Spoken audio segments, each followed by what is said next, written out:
దివ్యవాణి TV ప్రేక్షకులందరికీ శుభోదయం. యేసుక్రీస్తు పరిశుద్ధ నామంలో ప్రియులారా, మీ అందరికీ స్వాగతం, సుస్వాగతం.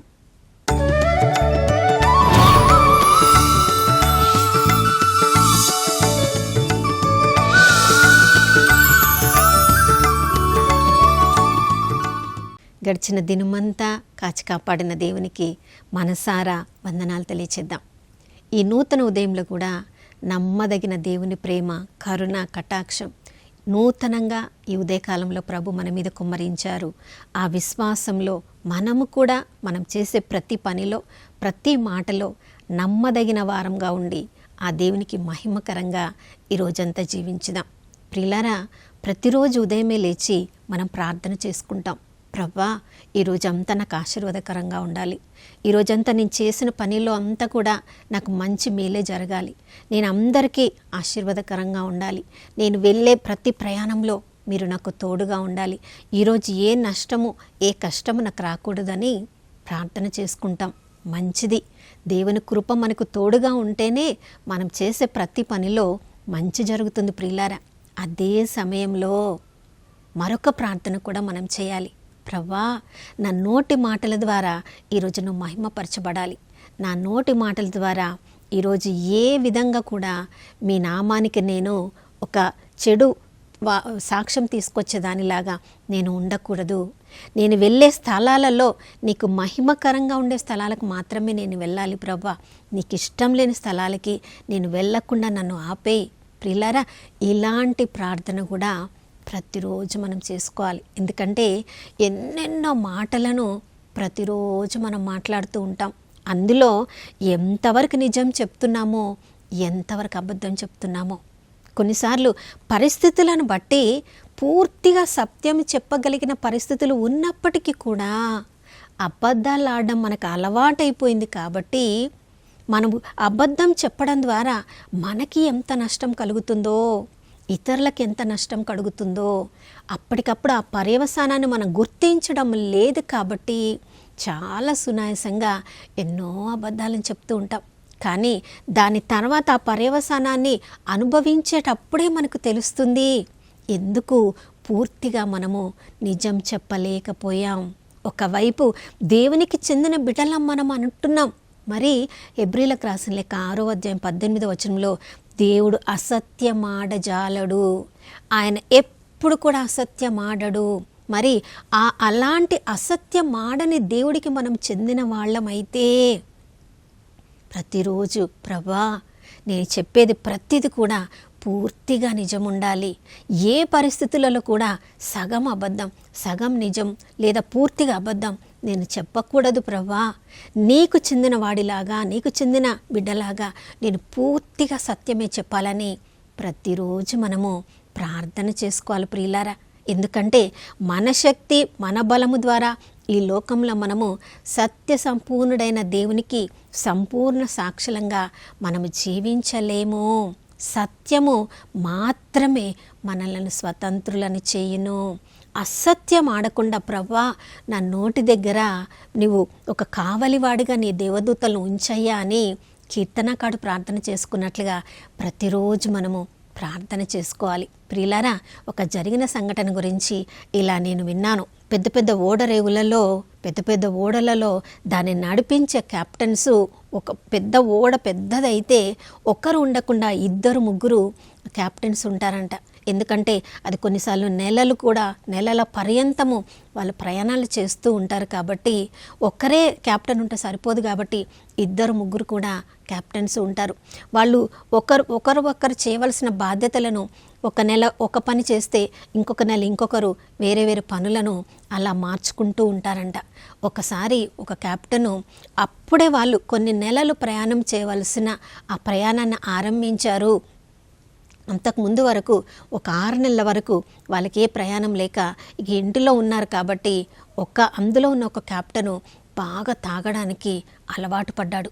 అదే అలవాటు ప్రకారము ఇప్పుడు కెప్టెన్గా మరొకసారి డ్యూటీలో జాయిన్ అయినప్పుడు కూడా అదే అలవాటు ప్రకారము రాత్రంతా తాగుతూ తింటూ తన బాధ్యతను మర్చిపోయి అలా రాత్రంతా గడిపాడంట. మరుసటి రోజు ఉదయము తను జరిగింది ఏం చేశాడో తెలుసుకున్నాడు. కానీ చేయవలసింది ఏమీ లేదు. అప్పటికే జరగవలసిన తప్పంతా జరిగిపోయింది.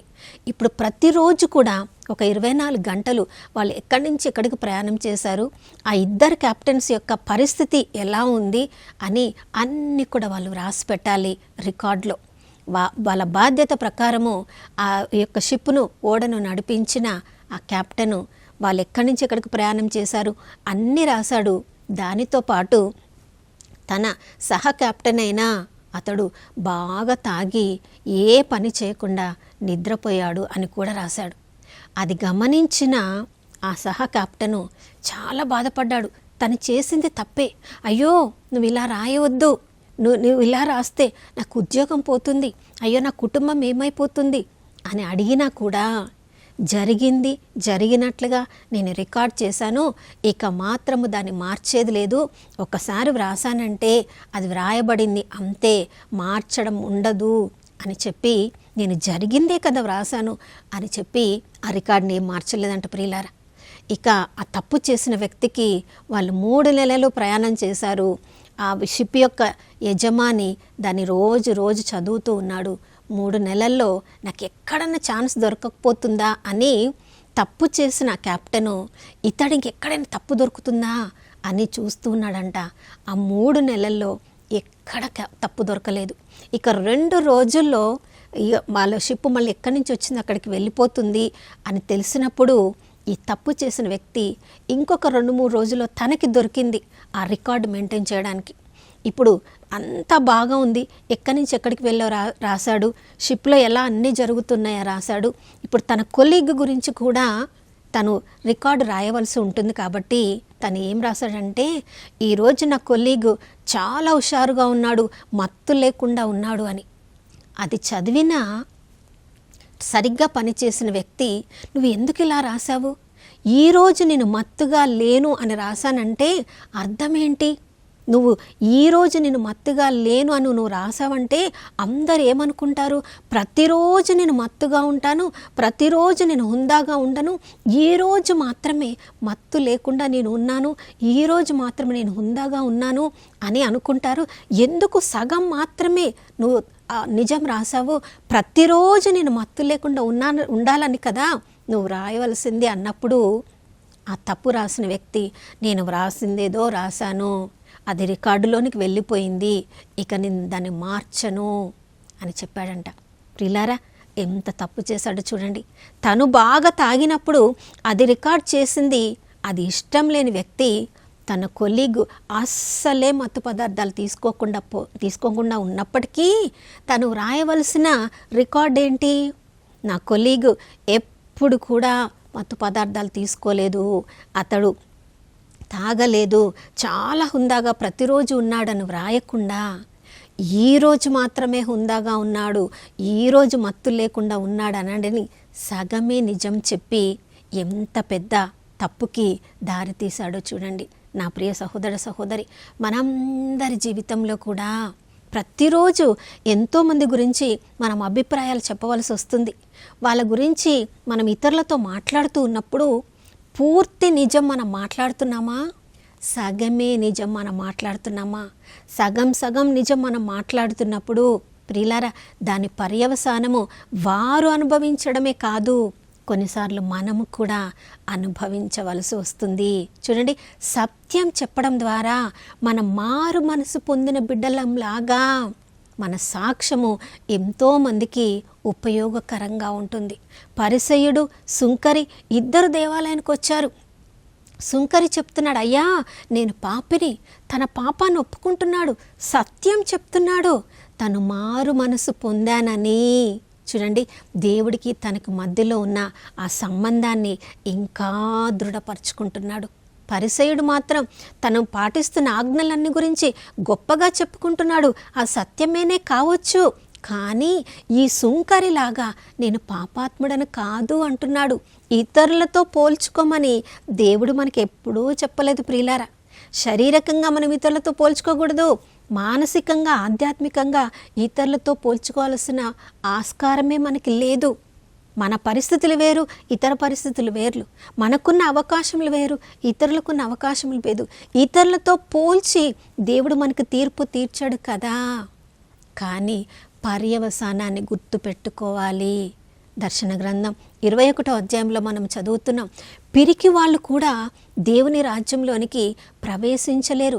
ఆ పట్టిక మొత్తం చూసినప్పుడు అందులో అసత్యవాదులకు కూడా, అబద్ధం చెప్పే వాళ్ళకు కూడా, సగం అబద్ధమైనా అది అబద్ధమే, సగం అసత్యం చెప్పినా అది అసత్యమే. ఆ అసత్యం చెప్పడం ద్వారా దేవునికి మనకి మధ్యలో ఉన్న సంబంధం పోతుంది. కాబట్టి పరలోక రాజ్యంలో మనకి ప్రవేశం ఉండదు. కాబట్టి ఎఫెసీయులకు రాసిన లేఖ 6వ అధ్యాయం 18వ వచనంలో మనం చదువుతున్నాం, సత్యాన్ని మనము తోలు దట్టిలాగా మనం ప్రతిరోజు కూడా ధరించాలి. ప్రియులారా, మనం సంఘంలోనే ఉండవచ్చు, సమాజంలోనే ఉండవచ్చు, కానీ చూడండి, సత్యము దేవుడికి మనకి ఎంత పెద్ద అడ్డుగోడ. ఆ అసత్యం ద్వారా మనకి మనమే నిర్మించుకుంటున్నాం. అపోస్తల కార్యములు 5వ అధ్యాయంలో అననీయ సఫీరాని చూస్తున్నాం. మొదటి సంఘంలోనే వాళ్ళు జీవిస్తున్నారు. ఆ అమ్మిన పొలం వాళ్ళ సొంతం, వచ్చిన పైకమంతా కూడా వాళ్ళ సొంతం, దాచిపెట్టుకోవచ్చు. ఎవ్వరూ వాళ్ళని బలవంతం చేయలేదు అపోస్తల పాదముల దగ్గర అర్పించమని. కానీ అందరి దృష్టిలో మంచి పేరు రావాలి అని పొలం అమ్మిన సంగతి అందరికీ తెలుసు. కాబట్టి ఏదో కొంత ధనాన్ని తీసుకొచ్చి అపోస్తల పాదములను పెట్టారు. కొంత ధనము దాచిపెట్టుకుని చూడండి, పవిత్రాత్మను మోసగించిన వారు అవుతున్నారు. అబద్ధం చెప్పి, అసత్యం చెప్పి చూడండి, వాళ్ళ మరణానికి వాళ్ళే కారకులు అవుతున్నారు. ప్రియులారా, దేవుని గొప్ప గొప్ప బైబిల్ గ్రంథంలోని గొప్ప గొప్ప దైవ జనులు కూడా, అబ్రహాము జీవితాన్ని మనం చూసినప్పుడు 12వ అధ్యాయంలో 20వ అధ్యాయంలో అదే తప్పును, అదే సగం నిజాన్ని మరలా చెప్తున్నాడు. తన యొక్క భార్య సారా లోకోత్తర సుందరి అని తెలుసు, అందరూ ఆమె అందానికి ఆకర్షితులు అవుతారని తెలుసు. ఆమె అందంగా ఉండడం వల్ల ఆమె కొరకు తనను చంపేస్తారని భయపడ్డాడు. కాబట్టి తన యొక్క భార్య అయినా మరొక వైపు తన తల్లికి పుట్టలేదు కాబట్టి, తన తండ్రికి పుట్టింది కాబట్టి, ఆమె సోదరి కాబట్టి, భార్య అన్న నిజాన్ని ఆయన ప్రక్కన పెట్టి, ఎవరికి చెప్పొద్దు, నేను చెప్పను, నువ్వు చెప్పకు, నా సహోదరి అని మాత్రము నేను చెప్తాను, నువ్వు చెప్పు అని ఆమెకు కూడా అబద్ధం నేర్పిస్తున్నాడు.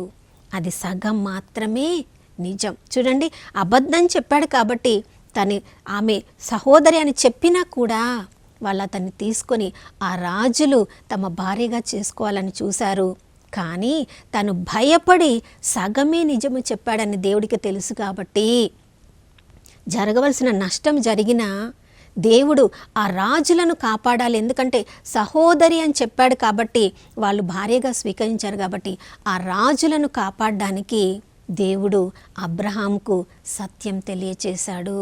వాళ్ళ రాజులు వచ్చి పిలిపించి అడిగారు, ఎందుకు నువ్వు అబద్ధం చెప్పావు, నీ సహోదరిని ఎందుకు చెప్పావు, నీ భార్య అని ఎందుకు చెప్పలేదు, ఎందుకు సగమే అబద్ధం చెప్పావంటే ప్రాణభీతి భయం వలన అని చెప్తున్నాడు. ప్రియులారా, మనందరి జీవితంలో కూడా ప్రాణభీతి భయం వల్ల సగమే నిజం చెప్తున్నామేమో, కానీ ఎంత నష్టానికి మనకి మనమే కారకులమవుతున్నాం. అప్పుడు దేవుణ్ణి అడగొద్దు, ప్రభా నా భార్యను ఎందుకు తీసుకున్నాడు ఆ రాజు అని అబ్రహాం దేవుణ్ణి అడగలేకపోయాడు. ఎందుకంటే సగమే నిజం చెప్పాడు కాబట్టి. కానీ దేవుని కృప వలన తిరిగి తన భార్యను తిరిగి పొందగలిగాడు. నా ప్రియ సహోదరుడు సహోదరి, మనందరి జీవితంలో కూడా సగమే నిజమే చెప్తున్నాం. దానివల్ల ఎంత ప్రమాదానికి మనకి మనమే కారకులం అవుతున్నాం. తర్వాత మనం దేవుని నిందించవద్దు, ప్రభా ఎందుకు నాకు ఈ నష్టం జరిగింది, ఎందుకు ఈ కష్టం వచ్చిందని. ఉన్నది ఉన్నట్లుగా చెప్పడం ద్వారా దేవుడికి మనకున్న సంబంధాన్ని ఇంకా ప్రతిరోజు కూడా దృఢపరచుకుందాం. నేనే మార్గం, నేనే సత్యం, నేనే జీవం అని చెప్పిన యేసు ప్రభు ఏ విధంగా సత్యానికి సాక్ష్యం ఇవ్వడానికి నేను ఈ లోకంలోనికి వచ్చానని తనకి మరణశిక్ష విధించబోతున్న పిలాతు ముందు కూడా సత్యానికే సాక్ష్యం ఇచ్చాడు. అదే కృప, అదే అభిషేకం ఈరోజు మనందరి మీద ఉండాలని ప్రార్థించుకుందాం. నాతో కలిసి ప్రార్థించండి. పరిశుద్ధమైన దేవానికి స్తోత్రములు తండ్రి. ప్రతిరోజు ఎన్నెన్నో మాటలు మేము మాట్లాడుతూ ఉంటాం ప్రభా. నాని అన్నిట్లో ఎన్ని పరిస్థితులలో మేము సత్యం చెప్తున్నామో, ఎంతగా అసత్యం చెప్తున్నామో మాకు మాత్రమే తెలుసు. దాని పర్యవసానాలు కూడా ప్రతిరోజు మేము అనుభవిస్తున్నాం ప్రవ్వా. కానీ ఈరోజు అలాంటి పరిస్థితి మాకు రాకుండా, ఏ పరిస్థితి అయినా, ఎటువంటి సిచ్యువేషన్ అయినా కూడా ప్రవ్వా, పూర్తిగా సత్యం చెప్పడానికి మాకు కృపను దయచేయండి. సగం సగం అబద్ధం, సగం సగం నిజం చెప్పి అయ్యా పరలోకంలో ఉన్న మా వారసత్వాన్ని మేము కోల్పోకుండా, మీతో మాకున్న సంబంధాన్ని మేము త్రెంచివేయకుండా ఈ రోజంతా కూడా సత్యాన్ని నడుగు దట్టిలాగా కట్టుకోవడానికి మా అందరికీ కృపను దయచేయమని యేసయ్య పరిశుద్ధ నామంలో అడిగి వేడుకొనిచున్నాం తండ్రి, ఆమేన్. అనుప్రియులారా, సత్యం మాత్రమే మనల్ని స్వతంత్రులను చేయను. ఈరోజు అంతా సత్యం చెప్దాం, స్వతంత్రులంగా జీవించుదాం. మరొక నూతన శుభోదయంలో మనం అందరం కలుసుకునే వరకు దివ్యవాణి టీవీని వీక్షిస్తూ ఉందాం. ఇమ్మానుయేలు, దేవుడు మనతో ఉన్నారు.